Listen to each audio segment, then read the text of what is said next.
Hello everyone, welcome back to my channel.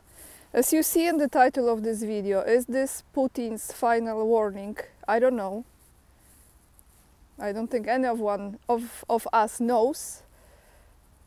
I think God only knows if this is Putin's final warning. I will read you now his words that he has said to the journalist who interviewed him in St. Petersburg.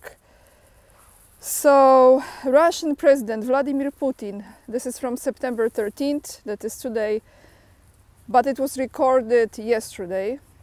He warned NATO nations amid ongoing Ukraine war. Putin said that the West allowing Ukraine to use longer-range weapons to strike Russian targets would mean NATO would be at war with Moscow. Now, this is Putin, I will be quoting him. If this decision is made, it will mean nothing less than the direct participation of NATO countries, the United States and the European countries in the war with Ukraine. There is an attempt to double talk because we are not talking about allowing or prohibiting the Kiev regime from striking Russian territory. It is already doing so using drones and other means. But when it comes to using long-range precision weapons of Western manufacture, it is a completely different story. The Ukrainian army is not capable of striking with modern long-range precision systems of Western manufacture. It cannot do this. This is only possible using intelligence data from satellites, which Ukraine does not have. This data is only from satellites of the European Union or the United States, in general from NATO satellites. Flight assignments for these missile systems can in fact only be entered by military personnel of NATO countries. Ukrainian military personnel cannot do this.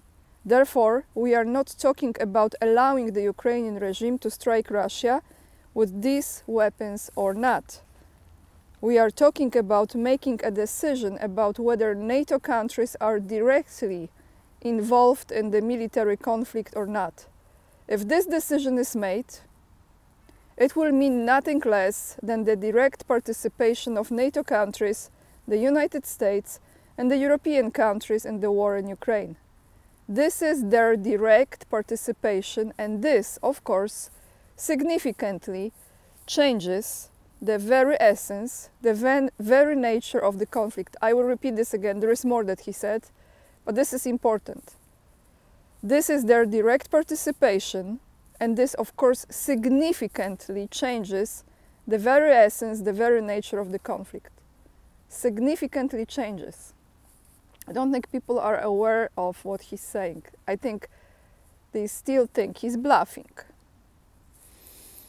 Continuing, this will mean that NATO countries, the United States and European countries are fighting against Russia. And if so, then bearing in mind the change in the very essence of the conflict, we will make appropriate decisions based on the threats that will be created for us. That's what Putin said. This is the latest of what he said.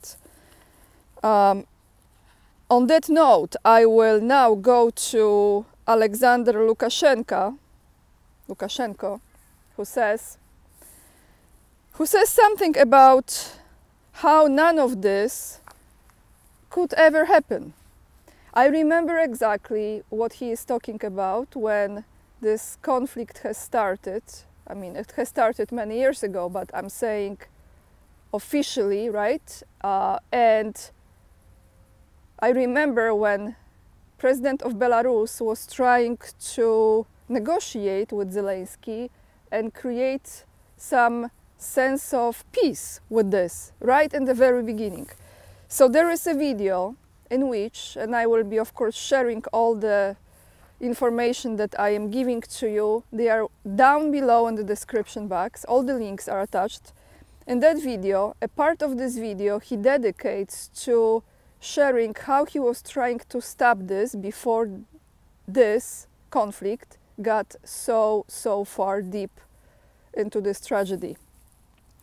So he says, about a call with Zelensky and US that is actually threatening Europe, is threatened by Europe.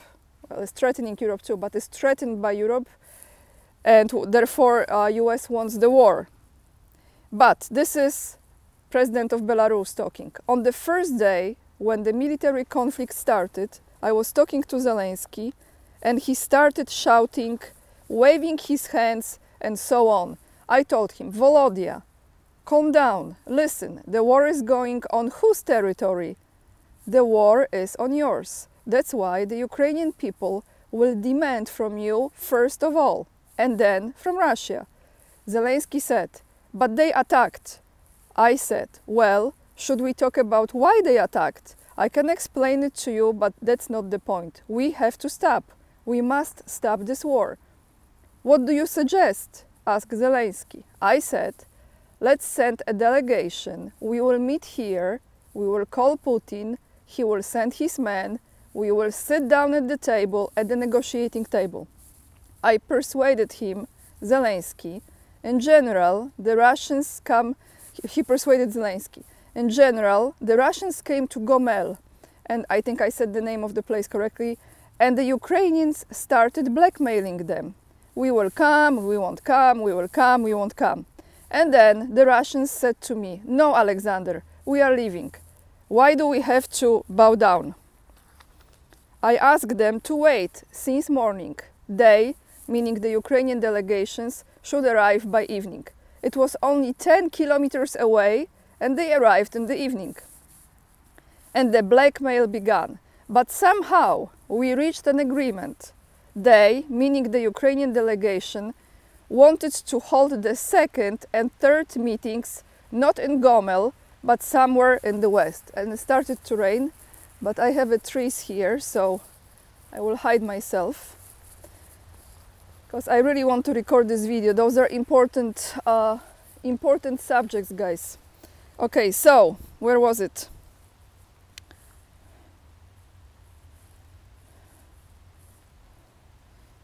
So the Ukrainian delegation wanted to hold the second and third meetings not in Gomel, but somewhere else in the west. Well, we met in Puszcza, and this is Białowieskaja Puszcza. Well, we met in Białowieskaja Puszcza. Then they wanted to meet in Istanbul. So there was more meetings that I didn't actually know about before Istanbul. Then they wanted to meet in Istanbul. Putin called me and I told him that it didn't matter where. The main thing was to have a dialogue. In the end, we went to Istanbul. The document, and Lukashenko says, I still have it in my safe. We went through the document and came to the issues that Ukraine needs to solve, the issues that Ukraine needs to solve and the issues that Russia needs to solve. That's what President of Belarus said. So now, who to blame that there was no peace agreement signed, right? We all know. He actually also mentioned Poland. There was a lot about Poland. You might watch this video. You know, what I appreciate about Lukashenko is this, that he says it like it is. A very simple, I'm not saying he's simple as, he's not intelligent man. You need leaders to communicate with the people of the country they are leading in a simple way, so those people can understand. And that's how he communicates. It's not maybe sophisticated, it doesn't use all those fancy schmancy words, but is straight to the point. And that's the point. Now he talks about Poland. I don't want to say that we have brilliant relations with all Poles in Poland, but 99% of Poles understand our policy, and I am sure they support it. Our policy is not aggressive towards Poland. We are not trying to impose our policy. We are not trying to go to war with Poland. We are well aware that in this war, millions of people would die and nobody would win. And we don't need that. We need peace and tranquility. And on that note, Poland, everyone. So, as you know, Blinken was in Poland. I will read you a little bit from the businessinsider.pl Polish portal. Well, it's actually not Polish, but Polish version here about this visit, what was said. And then, of course, I cannot resist, I have to go to how Sikorski, our Minister of Foreign Affairs, Radosław Sikorski, you remember, when the Nord Stream pipeline, which I will be mentioning here as well, has exploded, poof, when he tweeted, thank you USA, and then deleted it quickly after, this one. He was pranked by those two Russian pranksters, Vovan and Lexus. And here are a few things that he said, but before we go to this Muppet show, that is actually not funny, I will tell you about this visit of Blinken in Poland, of course. They have to come here. US Secretary of State in Poland, the most important declarations. US Secretary of State Antony Blinken is in Warsaw, that was yesterday, on Thursday. He has already met with Polish President Andrzej Duda, Minister of Foreign Affairs Radosław Sikorski, and Prime Minister Donald Tusk. There were several clear declarations regarding safety. First, the talks raised the issue of cooperation in the field of civil nuclear energy, a joint project to build a power plant in Pomerania. Yes, before I continue, I think it's Westinghouse who is doing this. I have to check again. Second, as quoting now Blinken, we have provided 11 billion US dollars in loans to help Poland modernize its military. Can I just say before I continue, I don't know exactly what is the interest rate on this. I'm sure it's zero, right? So Blinken said that, and then he pointed out that when it comes to situation of airspace violations, the US supports Polish right to self-defense. It is known that Antony Blinken spoke with Duda about security issues. During a joint conference with Blinken, that I couldn't watch the whole thing because it just makes your digestive system kind of goes off. Your chakras, your meridians are not aligned after that. Let's put it this way. During a joint conference with Blinken, Sikorski emphasized that relations between Poland and the United States are at the highest level of intensity in history, and that both countries perceive threats in a similar way. Maybe let's walk, it's not raining anymore. As the West, now quoting Sikorski, as the West, we should continue to provide Ukraine with advanced air and missiles defense systems, as well as lift restrictions on the use of long-range weapons. That's what Sikorski said. Sikorski is suicidal. He stressed that Poland believes that more decisive action should be taken to confiscate frozen Russian assets. I just want to say here, he's not speaking for the Polish people. This is Polish-speaking government. Sikorski has 4 passports, I believe. Of course, his heart is in the United States, as he mentioned this, so, you know, he's really American. I think he has Israeli passport, I believe he has British passport, and he has Polish passport. Hey, rainbow of different flags and colors. So, yes, he stressed that Poland believes that more decisive action should be taken to confiscate frozen Russian assets. Blinken pointed out that when it comes to situation of airspace violation, the United States supports Poland's right to self-defense as it does with any allied country. Blinken stressed that Putin's goal was to wipe Ukraine off the map so that it would cease to exist as a sovereign state, absorb it into Russia, and recreate the Russian Empire. Quoting Blinken, if you look at what Putin wanted to achieve, he has already failed. End of quote. Although Russia has not achieved its goals, he added, it is crucial to continue to support Ukraine so that it can continue to repel aggression.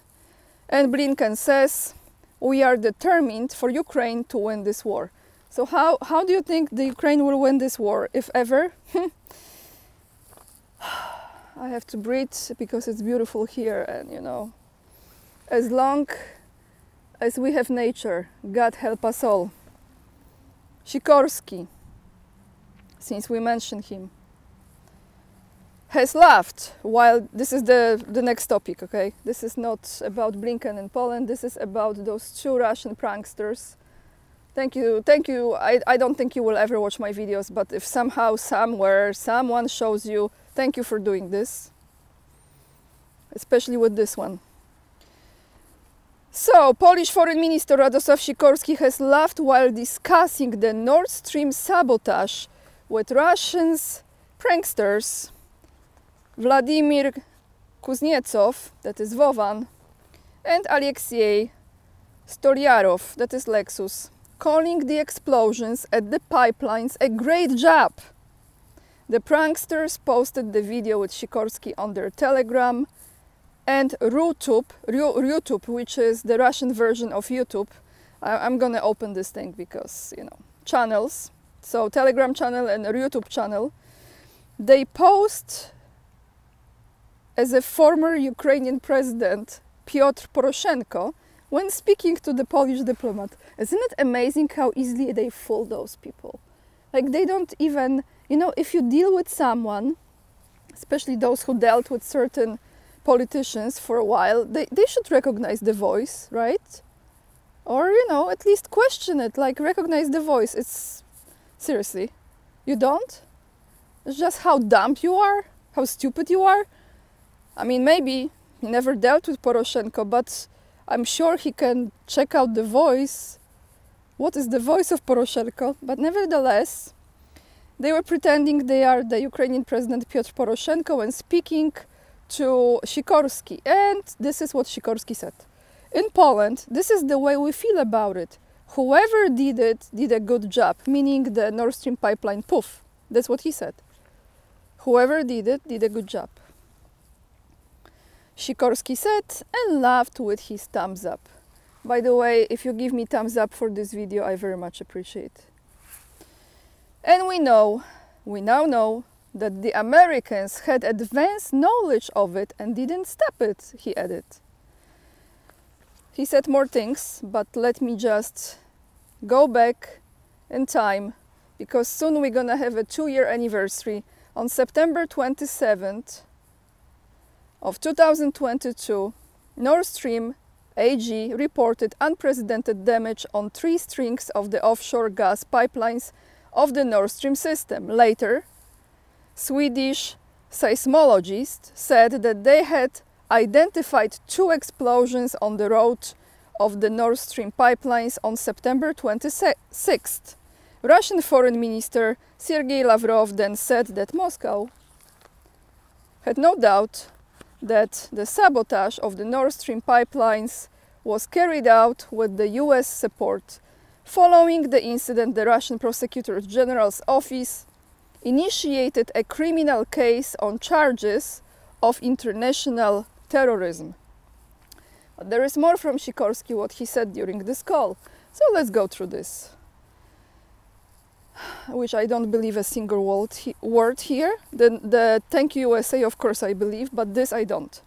Warsaw is willing to train Ukrainian soldiers and facilitate the return of Ukrainian citizens eligible for military service.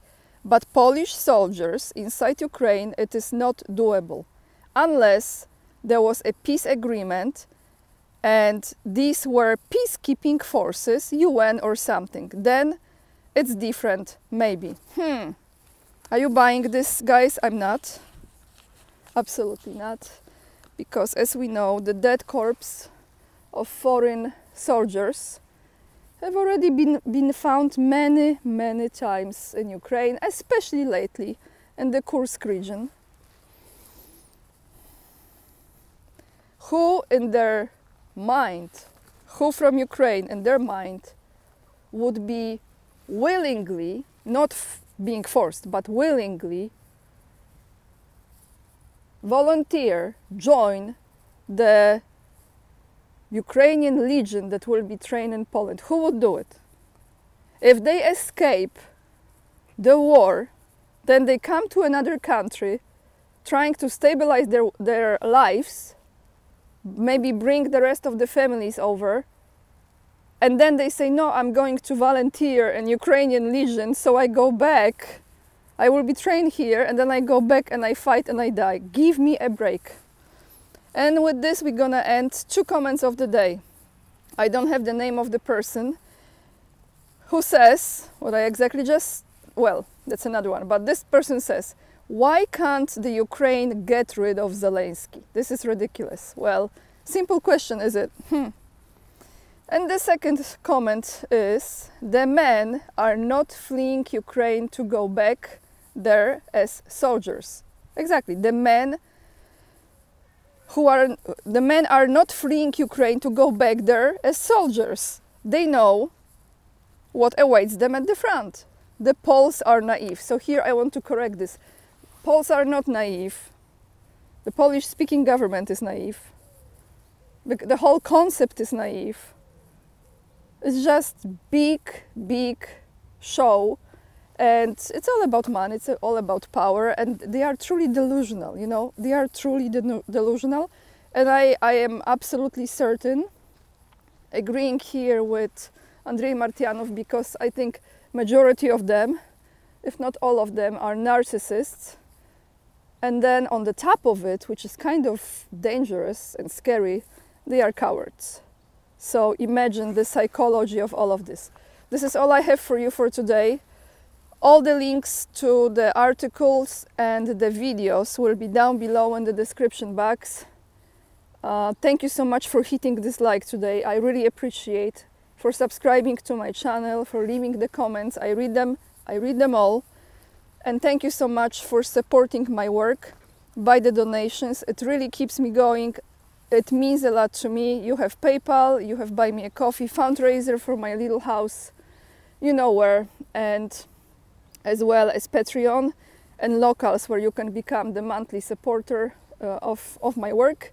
You have Instagram if you choose to follow, and of course the book that I collaborated on with Scott Ritter about Ukraine. Covering Ukraine, the Scott Ritter interviews through the eyes of Anya Kay. With this being said, guys, have a wonderful day, lots of love, and remember, we are the leading edge and we are saving humanity. Bye everyone.